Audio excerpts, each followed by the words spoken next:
कहानी की शुरुआत साल 1997 से होती है, जहां हमें दिखाया जाता है एक फैमिली कहीं जा रही थी। वहां एकदम जिन की आंख खुलती है। जिन हर वक्त अपनी माँ, अपने बाप और अपने बड़े भाई यूसुफ के साथ ही रहता है। तभी हमें पता चलता है कि ये सब लोग एक नए घर में शिफ्ट हो रहे हैं। जिन जैसे ही उस घर को देखता है तो उसे लगता है कि इसने उसे पहले भी कहीं देखा है। वो सोच में पड़ जाता है और अपनी फैमिली से भी पूछता है, लेकिन उसके माँ बाप कहते हैं कि नहीं बेटा, तुम्हें ऐसे ही लग रहा होगा, ऐसा कुछ नहीं है, हम यहाँ पहले कभी नहीं आए। फिर हमें यूसुफ को दिखाया जाता है, जो कि अपनी क्लास का टॉपर था। उसने कोरिया की टॉप यूनिवर्सिटी से ग्रेजुएशन की थी। इसके अलावा वो स्पोर्ट्स में भी काफ़ी अच्छा था और अपने कॉलेज में लड़कियों में भी काफ़ी पॉपुलर था।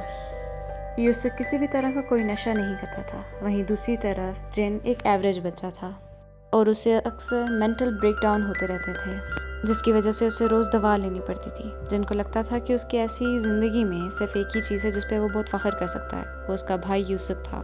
1 साल पहले यूसुफ की एक्सीडेंट में टांग टूट गई थी, जिसकी वजह से अब वो थोड़ा लंगड़ा कर चलता था।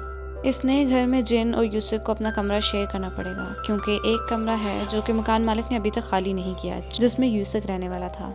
रात को जब वो लोग डिनर कर रहे होते हैं तो जिन को उसी कमरे से कुछ आवाज़ आती है। वो अपनी फैमिली से पूछता है कि आपको भी क्या ये आवाज़ आई? तो सब कहते हैं नहीं बेटा, हमें तो कोई आवाज़ नहीं आई। रात को जब वो सोने जाता है तो फिर से उसे उसी कमरे से कुछ आवाज़ आती है। वो देखने जाता है कि उस कमरे में ऐसा क्या है, लेकिन जैसे ही वो दरवाज़ा खुलने लगता है तो यूसुफ उसे आके रोक देता है। यूसुफ उसे कहता है कि आओ चलो हम थोड़ा बाहर टहल के आते हैं। वो इसे पहाड़ की चोटी पर ले जाता है। वो दोनों आपस में बातें कर ही रहे होते हैं कि अचानक यूसुफ को उसके फादर की कॉल आती है। वो उसे घर बुलाते हैं, जिसकी वजह से उसे जिन को अकेला छोड़कर ही जाना पड़ता है। जब वो घर जा ही रहा होता है कि अचानक रास्ते में कुछ गुंडे उसे लड़ने लग जाते हैं और उसे किडनैप करने की कोशिश कर रहे होते हैं। वो आपस में लड़ रहे होते हैं और तभी जिन उन्हें देख लेता है। वो अपने भाई को बचाने की बहुत कोशिश करता है, लेकिन वो तब तक उसे ले जाते हैं। घबराया हुआ जिन घर वापस आता है और अपने माँ बाप को बताता है कि कोई यूसुफ को किडनैप करके ले गया है। उस रात जब जिन सोता है तो अपने ख्वाब में वो देखता है कि किसी से कोई पूछताछ कर रहा होता है और उसे बहुत ज़्यादा टॉर्चर कर रहा होता है।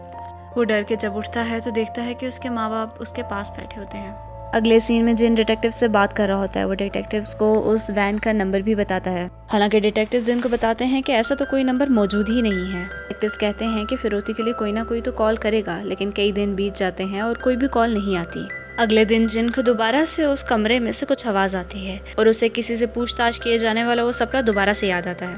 तभी अचानक 19 दिन गुजरने के बाद यूसुफ सही सलामत घर वापस आ जाता है। यूसुफ को उन 19 दिन में क्या हुआ था उसके बारे में कुछ भी याद नहीं था। डॉक्टर्स कह रहे थे कि शायद ये भूलने की बीमारी की वजह से हो सकता है, शायद ये बहुत ज़्यादा टॉर्चर सहने की वजह से हुआ हो। हम बस इसमें इंतज़ार ही कर सकते हैं। उस रात यूसुफ को जिन रात को बाहर निकलते हुए देख लेता है। अगले दिन यूसुफ किसी वजह से दवाई लेना भूल जाता है। नाश्ते के वक्त जिन यूसुफ से पूछता है कि तुम रात को कहाँ गए थे, जिस पर यूसुफ कहता है कि मैं तो कहीं नहीं गया था। जब यूसुफ उठकर बाहर जाने लगता है तो जिनको थोड़ा अजीब लगता है, क्योंकि वो लेफ्ट पैर के बजाय राइट पे लड़खड़ा कर चल रहा था। आज रात जिन पढ़ते पढ़ते अपने स्टडी टेबल पर ही सो जाता है। यूसुफ जिन को सोता हुआ देखकर आराम से बाहर चला जाता है, लेकिन इस बार यूसुफ ये कंफर्म करता है कि जिन असल में सो रहा है या नहीं। यूसुफ जिन की आंख के पास मैकेनिकल पेंसिल की लेड को बाहर निकालता रहता है और तब तक नहीं रुकता कि जब तक उसकी लेड टूट कर नीचे न गिर जाए।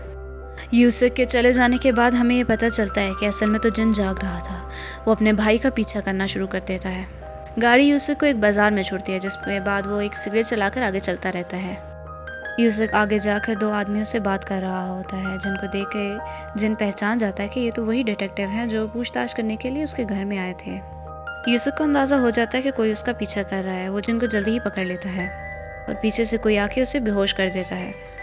अगले दिन जिन अपनी स्टडी टेबल पर ही उठता है, तब वो यूसुफ को देख के बहुत घबरा जाता है। वो जल्दी से भाग के अपने आप को वॉशरूम में बंद कर देता है। तब यूसुफ उससे पूछता है कि तुम्हें क्या हुआ है, तुमने अपने आप को अंदर क्यों बंद कर दिया है। जिन उसे कल रात के बारे में सब कुछ बताता है। तो यूसुफ उसे कहता है कि क्या तुमने फिर से कोई डरावना सपना देख लिया है। हालांकि जिन जोर देकर कहता है कि मैं अपने होश आवाज़ में हूँ और मुझे पता है कि मैं क्या कर रहा हूँ। जब यूसुफ उसे जवाब देना बंद कर देता है तो जिन एक लोहे का पाइप लेकर वॉशरूम से बाहर निकलता है। तो अचानक ही यूसुफ उस पर हमला कर देता है। वो उसे शांत करने की कोशिश करता है और वो जिन से कहता है कि पेंसिल से लेकर टैक्सी तक जो कुछ भी तुम कह रहे हो ऐसा असल में कुछ भी नहीं हुआ है।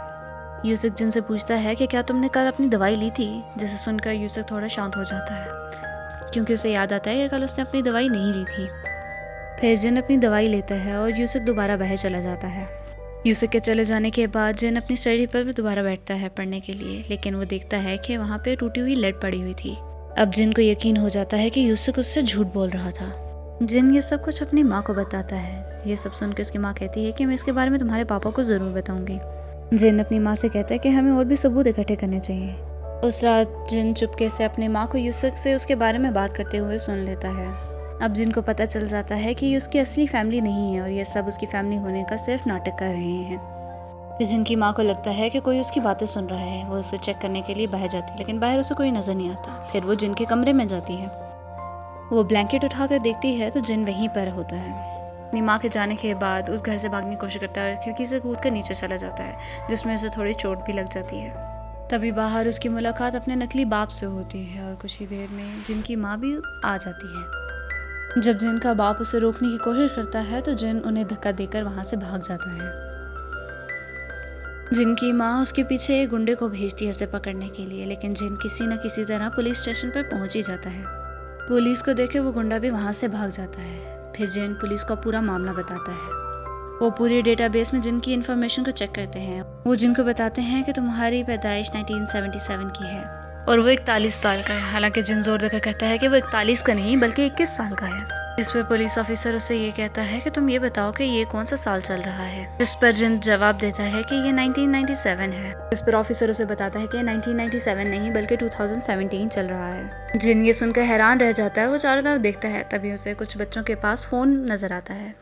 साथ ही उसे टेलीविजन पे एक न्यूज़ दिखाई देती है जिसमें South Korean president Moon Jae In और यूएस का प्रेसिडेंट ट्रंप एक साथ मीटिंग करते हुए दिखाई देते हैं। और जिन जब अपने आप को आईने में देखता है तो उसे अंदाज़ा होता है कि असल में वो 41 साल का है। जिन बहुत ही ज़्यादा कंफ्यूज हो जाता है। उसे समझ नहीं आ रही होती कि वो क्या करे, इसलिए वो अपने नकली परिवार के पास दोबारा चला जाता है। घर में उसे छोटे कमरे में से रेडियो की आवाज़ आती है जिसको अब एक क्राइम सीन में बदल दिया गया था। तभी उसकी नकली फैमिली उसके सामने आती है। जिन का नकली भाई यूसुफ उसके सामने आता है और उसे कहता है कि जिस कमरे में वो भी खड़े हैं वहाँ 20 साल पहले एक छोटी बच्ची और उसकी माँ का मर्डर हुआ था। जब पुलिस कई साल तक कातिल को पकड़ने में नाकाम रही तो मामला ठंडा पड़ गया। तो उन्होंने इन्वेस्टिगेशन करने के लिए एक नकली यूसुफ को काम पे रखा। थोड़ी इन्वेस्टिगेशन करने के बाद उन्हें पता चला कि जिन ही वो मर्डरर है। इसके बाद हमें एक फ्लैशबैक दिखाया जाता है जहाँ पे मर्डर को कबूल करने के लिए जिन को किडनैप किया गया था और वो उसे बुरी तरह से पीट रहे थे, लेकिन जिन ने अपने गुनाह को कबूल नहीं किया। साइकेट्रिस्ट पार्क, जो कि जिन का नकली बाप बना हुआ था, वो इन्वेस्टिगेशन टीम को बताता है कि जिन अपनी याददाश्त खो चुका है क्योंकि ये वाक़या जिन के लिए बहुत ही दर्दनाक था। इन्वेस्टिगेशन टीम साइकेट्रिस्ट से कहती है कि क्यों ना जिन को हिप्नोटाइज करके उसे दोबारा 1997 में भेज दिया जाए, क्योंकि उन्हें यकीन था कि अगर वो इसे हिप्नोटाइज करके वापस भेजेंगे तो उसे सब कुछ याद आ जाएगा, ताकि वो हिप्नोसिस से वापस आकर उन्हें बता सके कि उस दिन क्या हुआ था। सब कुछ इन्वेस्टिगेशन टीम के प्लान के मुताबिक ही चल रहा था, लेकिन उस रात जिन ने यूसुफ को किडनैप होते हुए देख लिया था। उस दिन यूसुफ को धोखाधड़ी के केस में गिरफ्तार किया गया था और इसीलिए वो 19 दिन तक गायब भी रहा था, क्योंकि उतने दिन वो जेल में था। पर 19 दिन पूरे होने के बाद वो जमानत पे वापस आ गया था।